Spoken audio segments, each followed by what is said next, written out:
우리가 볼 하나님의 말씀 사도행전 2장 1절부터 4절까지의 말씀입니다. 사도행전 2장 1절부터 4절까지입니다.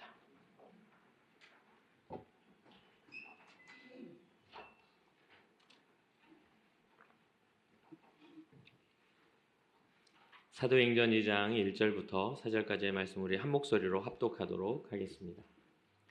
오순절 날이 이미 이름에 그들이 다 같이 한 곳에 모였더니 호련히 하늘로부터 급하고 강한 바람 같은 소리가 있어 그들이 앉은 온 집에 가득하며 마치 불의 혀처럼 갈라지는 것들이 그들에게 보여 각 사람 위에 하나씩 임하여 있더니 그들이 다 성령의 충만함을 받고 성령이 말하게 하심을 따라 다른 언어들로 말하기를 시작하니라.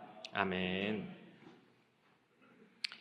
오늘 우리는 2024년 마지막 주일을 우리가 보내고 있습니다. 2024년 모이기를 힘쓰는 교회로 이렇게 표어를 정하고 이렇게 1년 동안 은혜 안에 우리가 걸어왔고, 또 2025년을 맞이하면서 성령의 바람이 불어오는 교회라는 제목으로 표어로 우리가 한 해를 또 맞이하게 될 겁니다.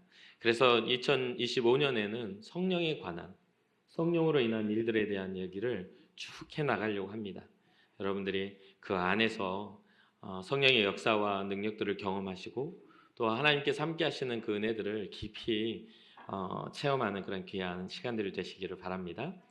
오늘은 이제 그 첫 성령 시리즈 첫째 부분으로서 성령의 강림과 교회의 시작이라는 제목으로 말씀을 나눠보려고 합니다. 오늘 이 말씀은 오순절 성령 강림 사건을 중심으로 성령의 역사의 시작과 함께 교회의 시작을 보여주는 대목입니다. 오늘날 우리는 대부분 이해 범위 안에서 신앙과 믿음을 받아들이려 하는 그런 성향을 가지고 있지만, 하나님의 역사는 때때로 우리의 이해 범위를 벗어나고 우리가 가지고 있는 상식을 뛰어넘어서 우리에게 은혜로 다가오는 것을 보게 됩니다. 그렇다고 해서 또 너무 그 이해 범위를 뛰어넘어 가지고 또 엇나가는 분들도 꽤 있어요. 그 이해 범위를 너무 뛰어넘으면 이단으로 가니까 적당히 뛰어넘었다가 돌아오는 것이 굉장히 중요하겠죠. 그래서 신앙생활을 한다는 것은 굉장히 균형 잡힌 그러한 은혜 안에 우리가 우리 안에 주시는 은혜와 하나님이 주시는 은혜를 이렇게 구별할 수 있는 그런 지혜로움이 좀 필요한 것 같다라는 생각을 좀 해봅니다. 그래서 신앙생활을 하면서 우리가 좀 더 신중하게 하나님의 섭리와 뜻인지 아니면 나의 의지와 나의 욕심인지 이것을 잘 구분할 수 있다면 우리가 더 은혜 가운데 있지 않을까 생각을 해봅니다. 첫 번째로 오늘 본문을 통해서 이제 우리가 살펴볼 것은 성령의 첫 강림에 대한 이야기를 좀 할 건데, 지금 현재 이 날이 오늘 본문에 보면 오순절 날이라고 이야기를 합니다. 오순절 날이 이미 이름에라고 하면서 오순절 성령 강림에 대한 이야기를 하죠. 그러면 이 오순절에 대해서 우리가 잠시 살펴볼 필요가 좀 있겠죠. 이 오순절은 무슨 날이냐면, 구약 성경에 이제 이스라엘 백성이 유월절 어린 양의 피로 말미암아 이제 그 사망의 권세가 떠나가고 이집트를 탈출하는 그런 상황들이 됐죠. 그래서 유월절 어린 양의 역사와 그로부터 7주가 지난 한 50일 정도가 지났다라고 이제 이야기를 하는데, 그 50일 되는 때에 드려지는 77절 또는 맥주절, 그리고 맥주절로 드려지는, 그리고 이 절기에는 첫 소득을 주님 앞에 드리는 날로 지켜지는 그런 절기이기도 합니다. 77절에 대한 말씀을 레위기 23장에 기록합니다. 안식일 이튿날 곧 너희가 요제로 단을 가져온 날부터 세워서 7안식일에 수요를 세우고 제7 안식일 이튿날까지 합 50일을 기수하여 새 소제를 여호와께 드리되, 맥주절로 이제 드려지는 이때도 77절인데 똑같이 출애굽기 34장에 이렇게 기록합니다. 77절 곧 내가 수확의 첫 열매를 드리는 절기를 지키고 라고 이렇게 기록을 하고 있죠. 그러니까 이 77절 곧 첫 열매를 드리는 날인데, 이때인데 이제 이스라엘 백성들에게는 이제 오순절이 됐던 것이 이때 지켜졌던 절기가 6월절의 어린 양의 구원하심을 따라 이렇게 오게 된 광야로 나온 그런 상황입니다. 또 이때에는 어느 때였냐면 이제 감사로 하나님 앞에 드려지는 감사의 의미도 있지만 언약 갱신에 대한 이야기가 이게 오순절로 나타납니다. 시내산에서 하나님이 이스라엘에게 주신 율법을 주신 사건을 기념하면서 이 시내산 앞에서 오순절을 지키게 됩니다. 그래서 이제 이게 이어져서 오늘날 지금 성령 강림이 이루어지는 이 오순절까지 신약에서의 오순절, 이 신약에서 오순절을 새롭게 의미를 갖게 되는데 언약 갱신, 그러니까 이집트에 사로잡혔던 애굽에 사로잡혔던 이스라엘 백성을 끌어내어 하나님의 친백성을 삼으셨던 그러한 것과 같이 신약에 와서는 죄악에 사로잡혔던 우리를 죄로부터 건져내어 하나님 백성 삼으신 그 새 언약의 갱신의 의미로 이 오순절 강림의 성령 강림의 사건이 사용되어졌다라는 것이죠. 이전에는 율법을 주셨다면 이 오순절, 신약에 와서 오순절에는 성령을 주신 날이다.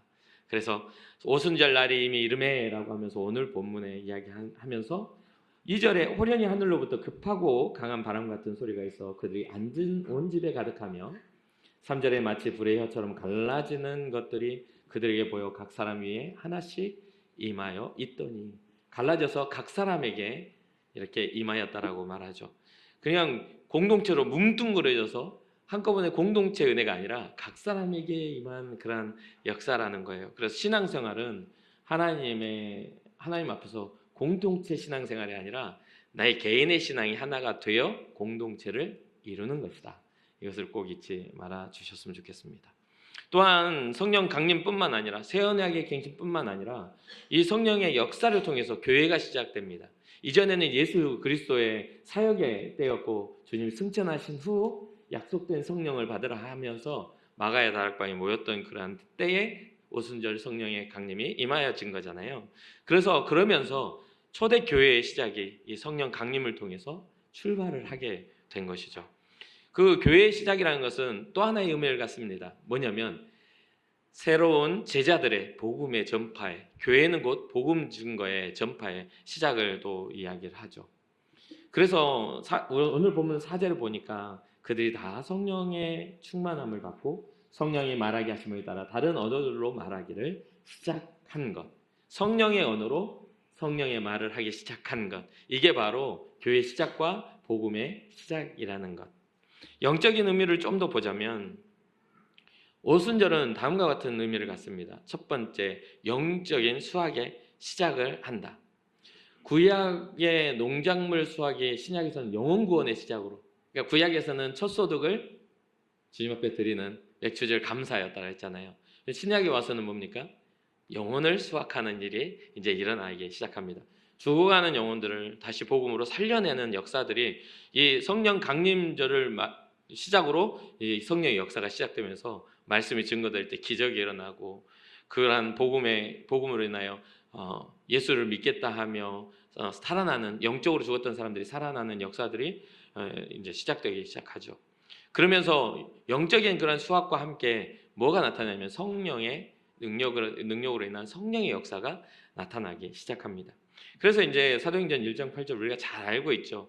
성령의 능력은 어떻게 나타나요? 오직 성령이 너희에게 임하시면 너희가 권능을 받고 예루살렘과 온 유대와 사마리아와 땅끝까지 이르러 뭐가 된다? 증인이 되는 것. 우리는 성령의 능력을 좀 다르게 해석하죠. 성령의 능력은 병 고침이요, 또 성령의 능력은 악한 역사가 떠나가는 것이요, 성령의 능력은 좀 보여주는 우리의 삶의 필요를 채우는 우리의 연약한 우리의 비루한 인생을 뭔가 멋진 인생으로 바뀌는 그런 어떤 반전의 역사로 보지만, 이 지금 현재 사도행전 1장 8절의 성령의 역사의 그 첫 번째가 뭐냐면 증인되는 겁니다. 땅끝까지 복음에, 그러니까 성령이 임하시면 하늘의 일을 깨닫게 되고 말이 달라지고 입술의 증거가 달라지는 거예요. 증인이 되는 겁니다. 그렇기 때문에 성령의 역사는 병 고침은 부수적으로 따라오는, 성령의 은행하심 속에 따라오는 어떤 부수적인 창조와 회복의 역사지만, 진짜 창조와 회복은 우리의 그런 처음 우리를 만드셨던 죄악들, 아담의 죄 이전에 창조의 첫 창조의 질서 가운데 우리가 회복되어지는 것을 의미하는 거거든요.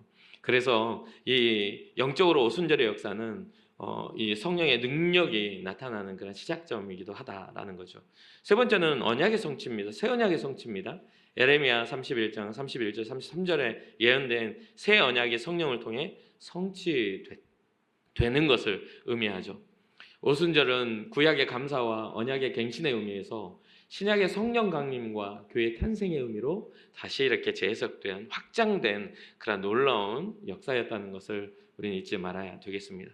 하나님의 구원의 계획의 중요한 전환점이 이 오순절 성령의 역사를 통해서 강림을 통해서 전환점이 이루어진 겁니다. 그러니까 구약과 신약의 전환점이 예수 그리스도의 오심이라면 구약의 성전과 신약의 교회의 전환점은 바로 오순절 사역의 성령 강림의 그 시작점을 통해 교회의 구약적인 것과 신약의 구약의 그런 어떤 제사와 신약의 예배가 이렇게 구분되어지는 것을 우리가 보게 됩니다. 오순절날 제자들이 한 곳에 모였을 때 하늘로부터 급하고 강한 바람 같은 소리가 들렸습니다. 이는 성령의 임재를 나타내는 상징적인 중요한 사건이기도 한데요.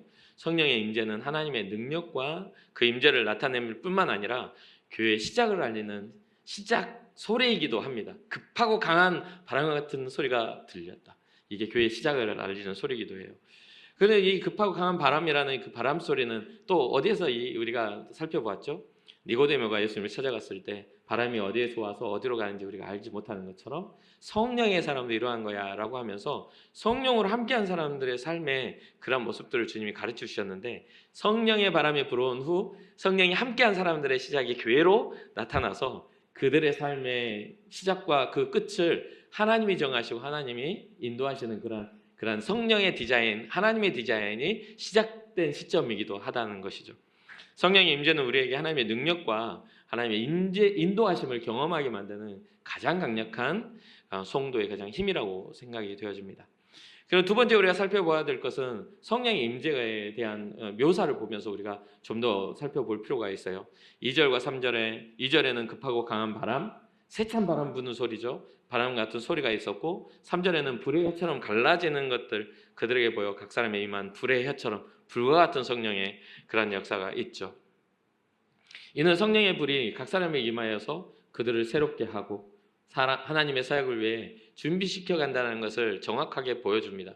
우리는 우리의 의지를 가지고 하나님의 일을 하는 것 같죠. 그러나 하나님은 하나님의 의지를 따라 행하는 자들의 예배와 모든 삶을 받으시는 분이라는 것을 우리는 잊지 말아야 돼요. 불은 정결함과 성화를 의미하는 그러한 모습이 많이 기록됩니다. 성령의 불은 우리의 삶을 정결하게 해요. 모세 앞에 나타난 떡이나무 가운데 나타난 그 불의 역사도 하나님은 자신을 그렇게 표현하시잖아요.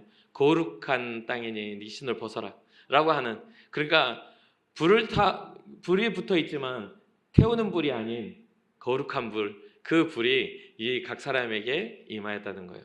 그러니까 우리가 막 성령의 불을 막 뜨거워 막 하면서 그런 분들을 제가 어렸을 때 많이 봤거든요. 제 눈에는 안 보이는데 막 이렇게 뭐라고 해야 되죠? 이렇게 개구리처럼 막 벽에 달라붙고 막 이런 분들이 있었어요. 막 뜨겁다고 몸부림치고 막 디굴디굴하고, 그리고 어떤 분들은 바람 같은 성령이어서 손발 입 따로 다 돌아다니면서 이러면서 다니는 분들도 많이 봤고, 그러한 것들이 많이 있었는데요. 그런 어떤 현상들이 개인의 의지가 아닌 하나님의 흔드심으로, 하나님의 역사하심으로 이게 우리에게 임한다라는 것을 우리에게 보여주는 것이죠. 근데 저도 이제 그렇게 살다 보니까 그런 은혜를 좀 구했거든요. 하나님 이왕이면 저도 좀 뜨겁게, 저는 또 강한 바람으로 한 번 확 불면 이쪽에서 날아가가지고 저쪽 벽에 부딪힐 정도로 좀 세게 불어주시면 사랑인 줄 알겠습니다. 이런 기도도 해봤는데 저한테는 아직까지 그런 게 없어요. 30일 금식을 해봤는데도 배만 고프고 그런 일이 없더라고요. 참 어려운 일이죠. 그런데 여기에서 보니까 성령의 역사를 급하고 강한 바람으로 또 성령의 불의 혀 같은 것들로 표현을 했지만, 이때 당시에는 오늘날 우리의 시대와 같은 것보다는 강력한 성령의 역사와 능력들이 보여져야 하고 교회 시작점이기 때문에 가장 그 하나님의 역사가 부어져야 할 그런 시기였던 것 같다라는 생각을 해요. 근데 성경에는 성령의 역사에 대해서, 성령의 감동에 대해서 아주 우리가 이해하기 쉽게 그것에 대해서 이미 이야기해 놨어요. 하나님의 전신갑주를 입었다 할 때 성령의 검하고 그 다음에 나오는 게 뭐죠? 하나님의 말씀. 성령의 검, 하나님의 말씀. 즉 뭐냐면 성령의 역사는 하나님의 말씀을 믿게 하는 역사다. 하나님의 말씀이 우리에게 진리가 되어지는 것. 그러니까 뭐냐면 막 그런 체험이 없어도 주의 말씀이라면 내가 순종합니다라는 그런 결단과 감동. 그래서 성령을 여러분들이 이제 뭐 앱으로 이렇게 성경 할 수 있는 것들을 보면 성령을 딱 쳐보면요. 성령이라는 단어 다음에 성령의 감동이라는 단어가 굉장히 많이 나옵니다. 성령의 주시는 감동. 그러니까 뭐냐면 우리에게 성령의 역사는 급한 바람의 소리, 뭐 불에 갈라지는 혀 이전에 우리에게 감동을 주시는 하나님. 그 감동이 이제 쭉 이야기를 하면서 이 세 번째 성령의 충만함과 함께 뭐가 오냐면 다른 언어들이 이렇게 나타나요. 4절을 보니까 그들이 다 성령의 충만함을 받고 성령이 말하게 하심을 따라 다른 언어들로 말하기 시작을 합니다. 그럼 이것을 우리는 방언이라고 이야기를 해요. 신앙생활 하면서 방언을 은사로 받으신 분들도 있을 수 있고 방언 은사로 받지 못하신 분도 있을 수 있을 겁니다. 그런데 절대로 그거에 대해서 뭐 크게 생각할 필요는 없으세요. 방언을 받으셨으면 감사한 일이고 못 받으셨다 해도 감사한 일입니다. 제가 아는 목사님 중에 방언 못하신 분들 꽤 많아요. 근데 그것이 신앙의 척도가 있는 게 아니에요. 하나의 은사일 뿐입니다. 은사일 뿐이에요. 은사는 도구예요. 본질이 아니에요. 더 선한 일, 그러니까 교회에 덕을 세우기 위한 것들로 고린도 전서 12장에 나오잖아요. 그러니까 은사는 도구에 불과해요. 있을 수 있고 없을 수도 있어요. 어떤 일은 능력 해감도 있을 수 있고 능력 해감이 없을 수 있어요. 방언을 받을 수도 있고 받지 못할 수도 있어요. 우리에게 중요한 거는 성령의 감동으로 하나님의 말씀이 내게 있는가. 이게 굉장히 중요한 부분이라는 이야기죠. 그래서 어떤 은사적인 부분으로 신앙을 평가하지 않기를 주님의 이름으로 축복합니다. 진짜 큰 은사는 하늘로부터 내려오는 구원의 은사예요. 예수 그리스도의 이름으로 우리를 구원하시는 하나님의 강력한 그 은사, 하나님의 능력이요 하나님의 지혜의 총체인 예수 그리스도가 믿어지는 게 가장 큰 은사라는 것을 잊지 마시기 바랍니다. 그래서 방언이라고 이야기하면 뭐 그렇잖아요. 지금 현재 우리는 방언을 하면 뭐 랄랄랄라 뚜뚜뚜뚜 뼈빠뼈빠 하는 사람들 있잖아요. 그렇잖아요. 그 뭐 각자 방언들이 다 있으실 테니까. 근데 그거를 어떤 소리의 언어로서 이게 방언이네 아니네 저게 뭐 고급스러네 안 고급 이러지 않아요. 사실 우리가 여러 이게 그러니까 여러 세상의 사람들의 이야기 언어를 들어보면 저는 생각했을 때 한국말 아닌 다른 말은 다 이상하던데요. 제가 이해할 수 있는 언어 이외의 다른 말들은 다 이상해요. 아랍어 들어보면 이게 뭔 말인가 싶고요. 근데 사실 우리가 히브리어 쪽이 가장 원어적인 언어 아닐까요?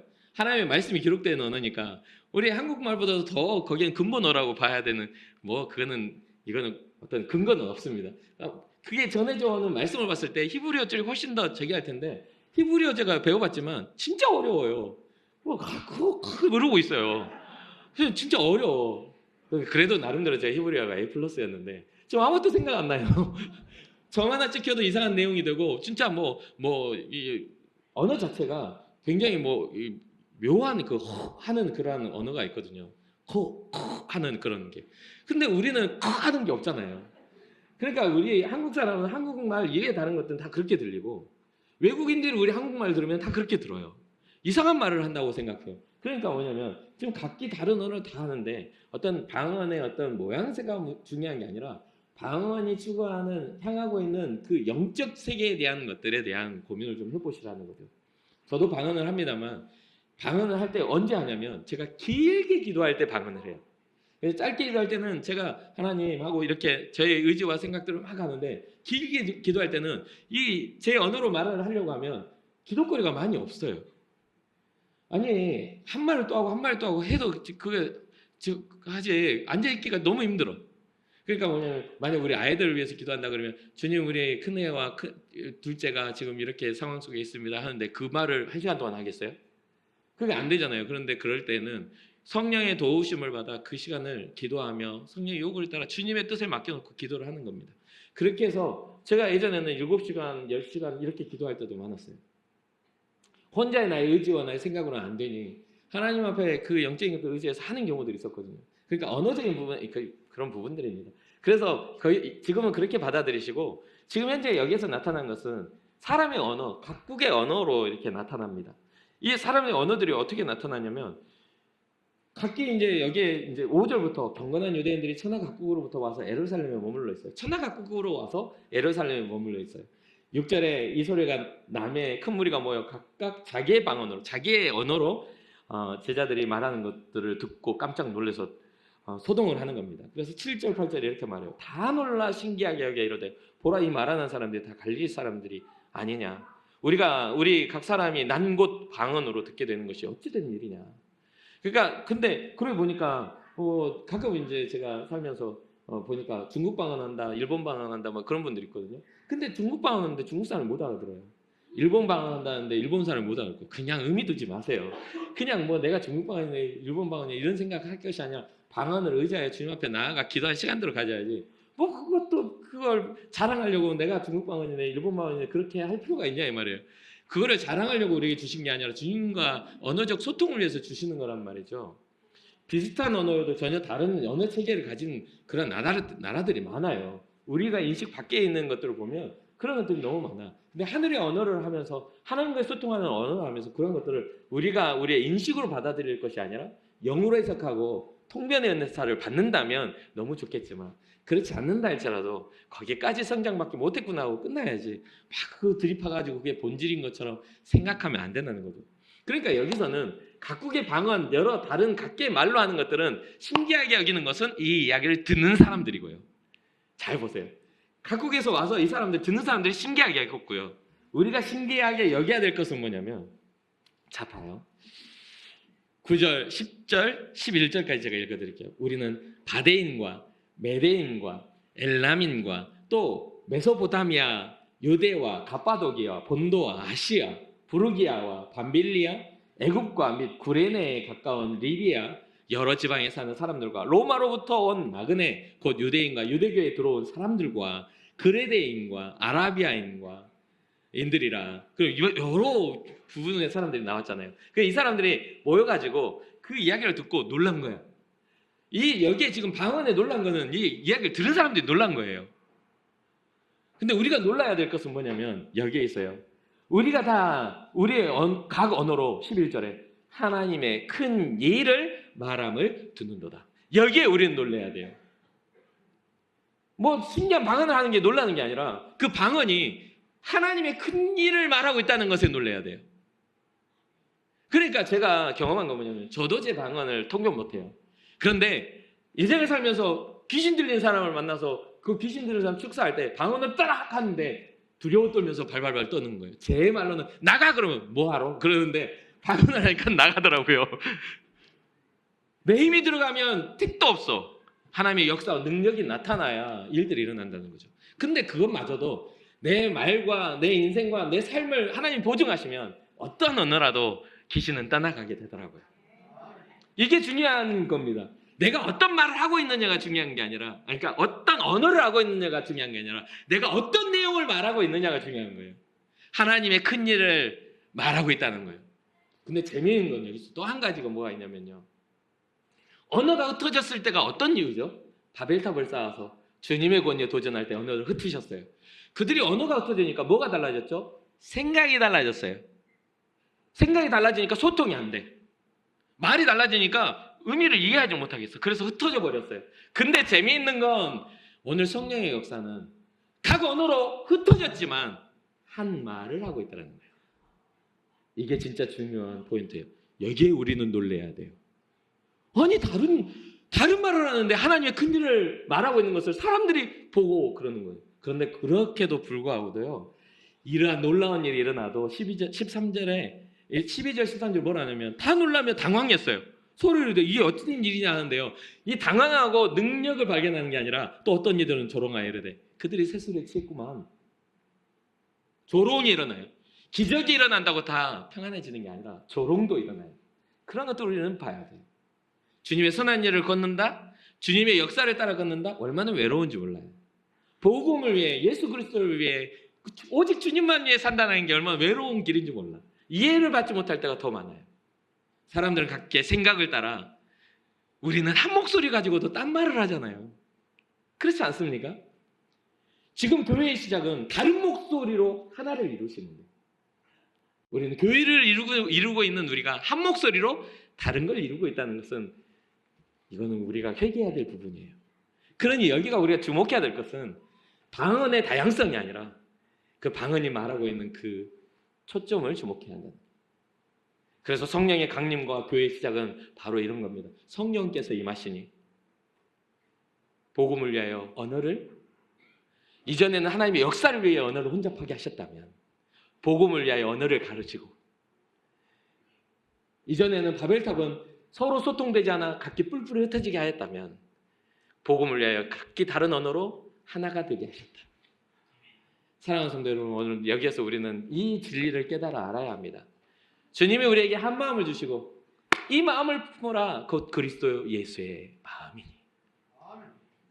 한 마음으로 한 사랑을 가지고 우리가 세워져 가는 것이 이 땅의 교회에, 우리가 사명 감당해야 할 교회의 모습이라고 저는 믿습니다. 자, 이해되셨죠? 방언의 다양성이 문제가 아니라 방언이 가르치는 것에 집중하라. 하나님의 큰 일을, 하나님의 놀라운 역사를 우리가 말하는 것이 교회의 시작이요, 움직이는 우리가 교회가 되는 것. 그러면서 좀 더 우리가 살펴보면 교회에 대해서 우리가 좀 더 살펴봅시다. 오순절 성령 강림 사건은 초대교회의 시작이라고 말씀을 드렸잖아요. 그러면 이 초대교회의 시작이 어떻게 연결이 되죠? 교회에, 이전까지는 교회라는 개념이 없이 회당이나 뭐 이런 개념이었는데 이제는 예수 그리스도로 인하여 예수 믿는 무리로서 교회가 형성되거든요. 그러니까 이게 강력한 성령의 역사는 강력한 교회 부흥의 촉매제입니다. 성령의 역사가 없이는 교회에는 의미가 없어져요. 성령의 역사로만이 교회는 부흥하더라. 그리고 이 성령의 역사를 얻으니까 뭐가 되냐면 담대해져요. 이때는 핍박의 시대, 고난의 시대, 예수 그리스도가 부활하셨다는 것을, 승천하셨다는 것을 보지 않는 사람들에게 증명해야 될 시대예요. 그럼 말로 설명이 안 돼. 누가 믿겠어요? 그런데 성령께서 함께 하시니 믿어지는 사람들이 생겨나고 회개하는 사람들이 생겨나고 예수 그리스도의 생명을 얻는 사람들이 생겨나더라는 거예요. 그 안에는 기적이 일어났고 이적이 나타납니다. 그런데 기적과 이적이 나타나면 오늘 본문처럼 우와 신기하다, 당황하고 놀랄 정도로 놀랐지만 뭐가 일어나요? 조롱과 핍박이, 조롱이 일어나, 야, 좀 미친놈들이네 하는 것들이 일어나는 것처럼 기적과 이적이 일어나도 안 믿어지는 사람들은 안 믿어진다. 그래서 제가 보니까 저는 살면서 금식한 이후에는 저에게 기적과 이적을 잘 바라지 않습니다. 왜냐하면 제 안에 이미 기적이 일어났거든요. 하나님의 말씀이 믿어지는 성령의 역사로 확증되어진 제 안에 그런 자존감, 하나님의 자녀라는 그런 어떤 그 누구도 뺏어갈 수 없는 로마서 8장에 기록된 그리스도의 예수의 사랑에서 그 누구도 끊을 수 없다라는 그 확신이 제 안에 그 금식을 통해서 세워졌거든요. 그리고 고난이 또는 어떤 상황이 저의 입술에 제 삶의 태도를 바꿀 수가 없었어요. 주님을 경외함을 바꿀 수가 없었어요. 주님의 사랑을 바꿀 수가 없어요. 그것이 능력이고 증거입니다. 어느 상황에서도 상관이 없어요. 그래서 핍박 속에서 용기를 얻더라는 거예요. 이 성령이 강림하심 이후에는, 이전에는 뿔뿔이 흩어져서 주님의 고난 앞에 도망갔던 제자들이 성령이 충만해지니까 고난길을 가고 대부분의 제자들, 사도 요한을 빼놓고는 다 순교를 당합니다. 그때 당시 그뿐만 아니라 초대교회 로마의 압제와 핍박 속에 죽어간 피 흘렸던 제자들이 어마어마하게 많아요. 이게 증거입니다. 우리는 예수 믿으면 잘 된다, 예수 믿으면 형통한다, 예수 믿으면 평안하다, 예수 믿으면 교회 다니면 대접받는다 이렇게 생각하지만 진짜 핍박의 세대는 예수 믿는 것 때문에 지금도 죽임을 당하는, 지금도 순교하는 사람들이 너무 많다는 거예요. 그래서 사랑하는 성도 여러분, 우리에게 주신 평안이 감사해야 돼요. 때로는 지금 교회가 받는 핍박 속에 우리는 사라져 가잖아요. 지금 세상이 교회를 조롱하잖아요. 오히려 교회 안에 목회자들이 저는 세상의 조롱을 받아본 적이 별로 없습니다. 저는 밖에 나가가지고 그 조롱 받아본 적이 없어요. 뭐 식당 가서 받아본 적 없고, 뭐 어떤 백화점이나 뭐 이마트나 어떤 몰 가서 받아본 적이 없어요. 개인적으로 만나서 누군가를 만나가지고 당신이 목사야? 그럴 줄 알았어. 너 생긴 게 목사구나 이렇게 한 적이 없어요. 대부분의 목사의 권한은 교회 안에서 이루어집니다. 네. 대부분 목사의 권한은 교회 안에서 이루어져요. 그러면 어떻게 됩니까? 핍박은 외부로부터 와야 되는데 우리가 분열을 일으키겠다는, 아까 말했던 것처럼 한 목소리로 한 뜻을 이루어야 되는데 한 목소리로 다른 이야기를 하고 있다는 거예요. 이걸 하나로 합시다. 우리가 하나가 되면 주님의 부흥과 주님의 구원하심이 우리 가운데 충만하게 넘쳐날 줄로 믿습니다. 좀 연약하면 좀 어깨 빌려주고, 좀 잘못해도 좀 다독여주면서 내가 같이 해줄게, 좀 다음 주에 힘 써보자 이러면 되는데 그거 와가지고 막 지적하고 막 손가락질하고 큰 소리 치고 이러면 안 된다는 거죠. 우리는 교회 안에 단단해져야 돼요. 그래서 공동체의 변화가 일어났는데 이 초대교회는요, 성령 충만해지니까 자기 물건을 팔아서 공동체 가난한 자들을 나눠주고 그 교회 공동체를 이뤘어요. 근데 오늘날에도 그런 데가 있습니다만 그렇게 하라는 이야기가 아닙니다. 오늘날 우리나라에서 그렇게 하라는 데는 대부분 이단이에요. 우리는 뭐냐면 우리가 교회 안에서 우리가 감사함으로 구별한, 제가 항상 축복하잖아요. 감사함으로 구별한 시간과 감사함으로 하나님을 사랑함으로 구별한 그런 마음과 열정과 감사함으로 구별한 물질들이 교회를 세우는 겁니다. 더 감사한 사람은 더 많이 할 것이고 덜 감사한 사람은 덜 할 것이고 그래도 괜찮습니다. 덜 감사할 수도 있어요. 근데 그것을 더 감사한 사람이 나는 감사한데 너는 왜 감사하네? 이러면 안 되는 거예요. 감사가 안 되니까 고난인데 왜 고난 이로써 그 힘도 없어가지고 이럴 필요가 없어요. 기다려주고 어깨 빌려주고 함께 격려해주고 힘을 내게 해야 되는 거죠. 그래서 물질 공유뿐만 아니라 연합하고 교제가 일어났어요. 그래서 초대교회에서도 주님 금방 오신다니까 일하지 않고 먹는 사람들이 그 교회 안에서 그런 나쁜 사람들이 생겨나가지고 경고를 받고 출교를 당한 일들도 생겨났습니다. 우리 안에 뭐가 있어야 되냐면 주의 영광을 위한 일에 뭐가 있어요? 감사가 있고 기쁨이 있어야 돼요. 성령이 주시는 거잖아요. 주님의 영광을 위한 기쁨을 회복하시길 바랍니다. 주님의 영광을 위한 감사를 회복하시기 바랍니다. 그러면서 어떠한 현상이 일어나냐면 영적인 성숙과 함께 우리의 삶의 성품이 따라오더라는, 성품의 변화도 따라오더라는 거죠. 성품의 변화도 따라와요. 그래서 이제 어제 일입니다. 어제 제 이야기를 꼭 해야 되겠어요. 어제 일이니까 따끈따끈한. 어제 제가 이제 사역자들과 이제 식사를 하고 제 아내가 같이 사역을 하니까 이 음식을 빨리 못 먹어요. 또 일주일 동안 좀 아팠어. 그래가지고 못 먹으니까 다른 그 목사님하고 전사님들이 다 먹고 앉아서 기다리고 다른 테이블에서 기다리고 있으니까 아내가 빨리 먼저 보내세요. 나 빨리 못 먹으니까. 그러니까 제가 뭐라냐면 기다릴 줄도 알아야지. 그랬어요. 그런데 아니에요. 빨리 보내요. 하면서 하는 말이 당신하고 같이 둘이서만 걷고 싶어. 이렇게. 그러면 또 거기에 탁 찌르는 게 굳이 넘어가죠. 이제. 얼른 가! 이렇게 해가지고 보냈어요. 그렇게 했는데 그렇게 하고서 이제 나오면서 제가 막 춥고 하면 저도 성격상 약간 이렇게 거친 부분들이 있으니까 뭐 안 되는 것들 거친 부분이니까 막 이렇게 하고 있는데 당신 같은 성향으로 나에게 그렇게 따뜻하게 대해주는 게 얼마나 감사한지 라고 이야기를 하는 거예요. 저는 제 아내에게 항상 따뜻한 남자이길 바라거든요. 여러분들은 어떠실지 모르겠지만 아무튼 그렇게 이야기를 하는데 그러면서 오면서 성격은 기질이라 바뀔 수 없지만 성품은 은혜로 달라지더라. 그런 이야기를 하면서 당신은 성품의 변화를 일으킨 사람 같아요 라고 이야기를 하는 거예요. 아, 그게 제 마음에 까칠했던 제 마음을 얼마나 녹여놓는지 혼자서 앉아가지고 주님 제 성품이 주님 닮게 하옵소서. 아니 이게 그냥 따로 설교가 필요가 없는 거예요. 까칠했던 마음이 쫙 내려가면서 주님 저는 예수님 닮은 사람인데 예수님 그런 생각을 갖게 하는 거죠. 그러니까 영적인 성숙과 함께 성품의 변화가 일어나는데 그건 성령의 역사더라는 거예요. 주님 때문에 예수의 사람이 되는 것은 내 의지가 아니라 주님의 요구를 따라 우리는 부름을 받은 거예요. 그러니까 그런 것들에 대해서 성령의 지혜가 충만해지고 예수님을 닮아가는 것, 이게 우리가 예수님의 사람이라는 증거라는 거죠. 그러니까 제자들이 결국 어떻게 되죠? 주님이 죽기 전에 십자가에서 부활하시기 전에 핫불 뿌리트져 자기의 그런 삶을 상실했던 그 제자들이 120명의 문도가 성령의 충만함을 받은 후에 또 더 많은 확장들이 일어나지만 도망가지 않고 삶의 현장에서 예수님의 제자로 살아가잖아요. 주님을 닮은 걸음을 걷기 시작하잖아요. 그러니까 우리도 그렇게 살았으면 좋겠다는 생각을 해봅니다. 모양은 달라요. 각자의 현실에서 각자가 가진 그런 곳에서 여러분들이 예수님 사람다운 삶을 살아가면 주님은 인정하실 거라고 생각을 합니다. 최선은 없어요. 아니 최고는 없어요. 우리의 삶에 최선만 존재하죠. 나는 주님과 함께 동행합니다. 내 수준에서는 이게 최고였어요. 최선이었어요 했을 때 주님 다 알고 계시는 거죠. 아니 그렇잖아요. 아니, 볼링 선수가 아닌데 볼링 점수가 얼마나 나오겠어요? 최선을 다해서 해가지고 높은 점수 받으려고 애를 쓰는 거지. 그 전문가 아님에도 불구하고 그렇게 사는 거지. 우리는 예수님이 아니에요. 예수님 닮아가는 존재일 뿐이에요. 예수님처럼 살려고 몸부림치다 보니까 점점 주님께 근접해 가는 거지. 그러니까 그러한 것들에 그리스도를 닮아가는 것이 성령의 충만을 통해서 나타난다. 그래서 주님이 말씀하시잖아요. 나를 따라오려거든 자기를 부인하고 자기 십자가를 지고 나를 따라오라. 주님이 주신 십자가가 있잖아요. 근데 우리에게 주신 십자가. 그래서 저는 브레어가 갈라져서 각 사람에게 임하였다라는 그 말이 저는 굉장히 정말 우리에게 위안을 주는 그런 은혜의 말이라고 생각합니다. 뭉뚱그려서 주신 게 아니라 각 사람에게서 갈라져서 자신들의 말과 언어와 이야기를 할 수 있도록 성령께서 역사하셨다.